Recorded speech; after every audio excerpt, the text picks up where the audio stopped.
Welcome to the Life Friendly Business Podcast. Are you a female solopreneur juggling the demands of business and life, wondering how to make it all work without burning out? You love your business, but the overwhelm, the endless to-do list, and constant juggling makes you question whether it's worth the toll on your life. Here's the truth. You don't have to choose between a thriving business and a life you love. I'm Erin Thomas Wong, the Life Friendly Business Mentor, and this podcast is a guide to building your own life-friendly business, one that aligns with your values, works on your terms, and supports your well-being. If you're ready to step out of the daily grind, reclaim your time, and create a business that fuels your purpose while giving you the freedom to live life on your terms, this podcast is for you. In this episode, I'm going to give you a bit of behind the scenes of my own business and where I am investing my money to be able to streamline my business and run it in a life-friendly way. So we're talking about how you support yourself in your business. Now, I am quite averse to taking out big loans and those kind of things. And so with my businesses, I've always tried to bootstrap. So I've tried to only spend what I can afford to spend. And that means often reinvesting any income that I've had. And, one thing I wanted to share is I did an interview recently with a young entrepreneur. And I said in that, sometimes I still don't pay myself on a monthly basis because I'm reinvesting in things. And she looked really shocked. And I had this moment of thinking, should I have said that? Like, does that give the wrong impression? But you know what? It's true. And I think for so many women, and we talked about this at my Momentum Day event as well,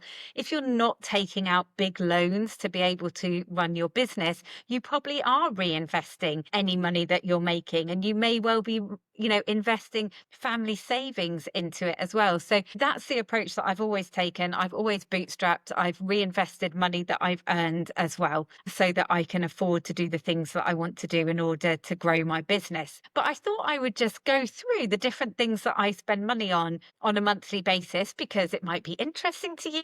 It might give you some ideas as well. And like I say, I'm all about adopting a life-friendly approach to my business. And so I know there are some areas that I want to streamline and I want to get support in so that I'm not tied to my desk all of the time.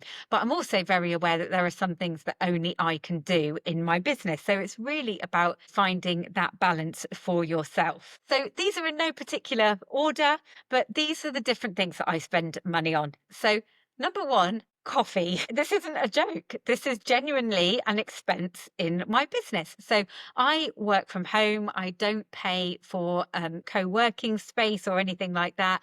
And so for me, the cost of buying coffee in cafes is what I need to spend in order to unlock my creativity, in order to beat the isolation of working on my own at home as well. So I reckon I probably buy about 5 coffees a week. Like sometimes, so when I do my CEO time on a Monday, I go to a coffee shop and kind of take that overview of, right, where are things now in my business? And I really, spend at least 2 hours. So that's 2 coffees on a Monday.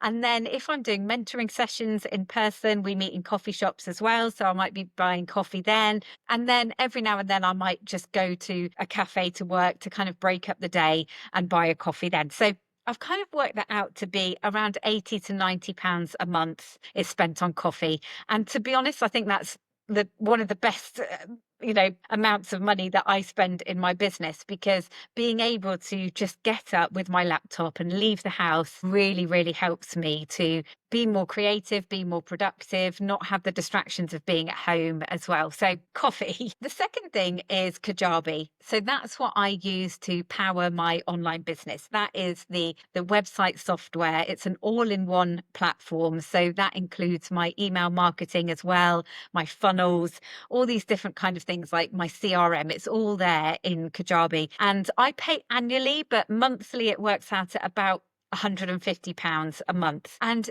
that really allows me to streamline everything that I'm doing. So it's where I create my membership content, my mastermind content, any freebies that I have as well. I have my podcast on there. I have my blog posts on there. So I love the fact that Kajabi allows me to be really dynamic with what I'm doing. And, I don't have the overheads of a bricks and mortar shop. So for me, it's amazing that I can run my business with software that costs £150 a month. So there are obviously lots of different levels to Kajabi, and I've been using it for 5-6 years now. If you want to chat to me about it, please do. I'm an affiliate because I do genuinely champion what they do there at Kajabi and all the innovation. And so I can give you a link to a free trial as well. So number 3, my accountant. So I know my weakness is that, I find finance quite boring and spreadsheets and all those things. And so I realized quite early on that actually it's worth the money for me to outsource that. So I pay not only for my limited company tax return, but also for monthly bookkeeping. So all of my payments come through my Kajabi website, but I have PayPal, I have Stripe, I've got a Klarna option as well if people want to buy now and pay later. So my accountant reconciles all of that and will provide me with a report and also a graph of how my income and how my profit margin is going as well. So that is really money well spent for me, because I know when I did not have that in place, I didn't give it the attention that it really needed. So an accountant for me has been absolute game changer. And, obviously these are rough figures that I'm giving you, and you need to get your own quotes for things, but I pay around 130 a month for that service. Number 4, Carly. Carly is my online business manager, and she really is a huge support to me in my business, and really does enable me to have this life-friendly approach and also feel supported when things in my life go out of control, or if I'm ill, I know that I have got her support to back me up. So as my online business manager, she does all sorts of things. She looks after my social media, she does scheduling for me, she creates reels and lovely things in Canva. She'll also help me create my workbooks for lead magnets and for the different programs that I'm doing, PowerPoint slides, also client management as well, helping me with my events, helping me with my podcast episodes. So I create the podcast episodes and then I put it all in Asana, and she, basically helps me to distribute the podcast through social media, through email marketing, all those things. So Carly is an incredible support to me. And, I haven't always been able to afford having that support and having like a virtual assistant or an online business manager. And so I still massively appreciate it, even though we've been working together for about 6 years now. And the amount of money that I spend on that each month varies on how busy I am and how many hours I need her to do. But I would say the kind of rough range is between £300 and £600 a month that I pay for her to help me in my business. So then there's lots of other little things. So little bits of software that I pay for, like Acuity scheduling. So that's what I use for my online calendar. So people can book in for their mentoring calls with me, but also for discovery calls and things like that. I also pay, so that's about £20 a month. These are all really rough figures, rounded up. Buffer, we pay for Buffer, which is like $15, I think, a month. And we're able to then schedule across all our different channels, and including Google Business Profile, which is well worth posting to as well. We also have Talkify, which is another calendar software, but it basically means that for my Cocoon membership and for the visibility commitment, all of the live dates are listed on Talkify, and basically people can subscribe to that calendar, so they can add it to their own calendar, or they can see a really nice list of all the dates. So that's about £20 a month. And then in order to do this podcast, I'm now using Riverside, which is I think £24 a month. So there are all these different little bits of tools that I'm using, but all of them really help me to run my business in the most professional way and the most streamlined way. And, some of the ad hoc costs that I have as well, I have a graphic designer and, she is amazing. And if I want a new logo for a program that I'm doing, or I want a nice brand asset, then I can just contact her and she will do it now on an hourly basis for me. And also, I won't forget at all, because it's really important that I am investing in my own learning. So I am completely committed to continual learning as a small business owner, and even more so when I'm helping other people with their businesses, because I need to keep up my skills and I need to be on top of, the latest trends, AI and all those things. I am investing in my own learning so that I can then pass that on to you as well. And that comes in all different guises. Like, I might go to conferences, I might buy online courses, I might have one-to-one mentoring or be in a coaching program. But these are all kind of ad hoc things rather than a monthly cost. But I would say it probably across a year works out at about £200, 150 to £200 a month. So I hope this is interesting. I'd love to know whether it's interesting, knowing where I'm spending my money.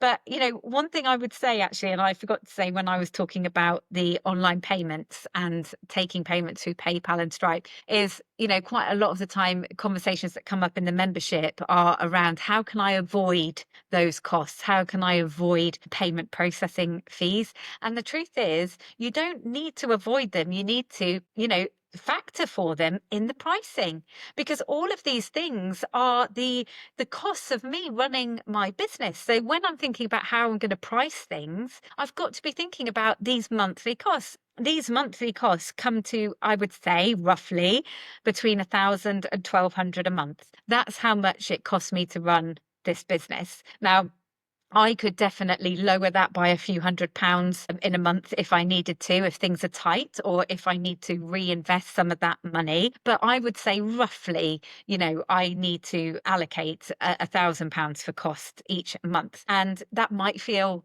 a little bit of money to you. It might feel a lot of money to you. It really depends kind of what scale your business is. And it doesn't, the fact is that it's going to look different for each of us. And, one thing I will say is, when you see people sharing their revenue this month, and six-figure revenue or whatever it is, you have no idea what their costs are. And I really don't like that kind of toxic sharing of money stuff. But the fact is that some of these bigger businesses, they're paying thousands of pounds a month for Facebook ads. And everything I do is organic. I am playing a little bit with Facebook ads, but I'm literally spending like £2 a day. But so just be aware, when you're seeing what people are saying that they're earning, that if they're not actually sharing what their profit is, you don't actually know how much they're spending, what their outgoings are. So let's not be too carried away by comparing ourselves with what people's revenue is, because actually what's important is the profit at the end of the day, and being able to pay yourself what you need to pay yourself. So these are the costs that I am spending. And I would say that obviously, as a small business owner, we need to be really mindful of where we are putting our money. And we need to be checking in with that and thinking, is this worth me spending money on? Even if it's £10 a month, we just need to double check with ourselves. Is that the right thing for us to be spending that £10 on? So this is where you can, take some time in your CEO time, which you're hopefully starting to implement on a regular basis. This is the kind of thing you need to do. You need to be thinking about the costs that are going out in your business, and whether you've got costs coming up that mean that you have to tighten your belt, or whether you realize that actually I could afford to get some more support, or I could afford to pay for that software.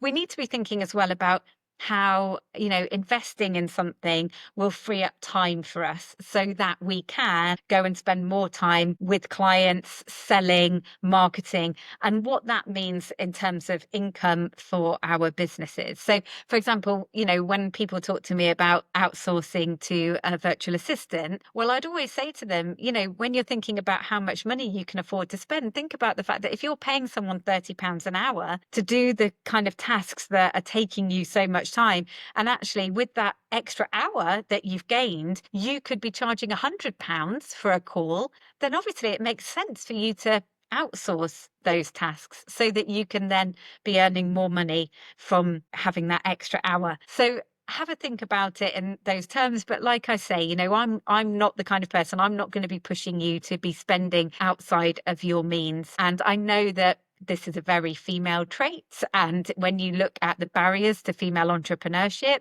a risk aversion to taking out finance is one of the things that comes up. And there's all these stats around the fact that male entrepreneurs will ask for a lot more money as well when they're going out to investors than women will. But this all depends on how you want to run your business. And, I am quite happy bootstrapping and reinvesting the money that I'm earning to grow my business without taking on debt. And, it depends what kind of business you've got. There are some businesses where you won't be able to grow your business unless you take out, loans. Obviously, grants are amazing if you can get them, but they're more and more sparse as the years go on. So I would say if you're looking for finance stuff, check out things like the Small Business Britain website, and Enterprise Nation as well is another one that you could look for finance options. So yeah, I'm going to leave it there. These are the things that I spend my money on. So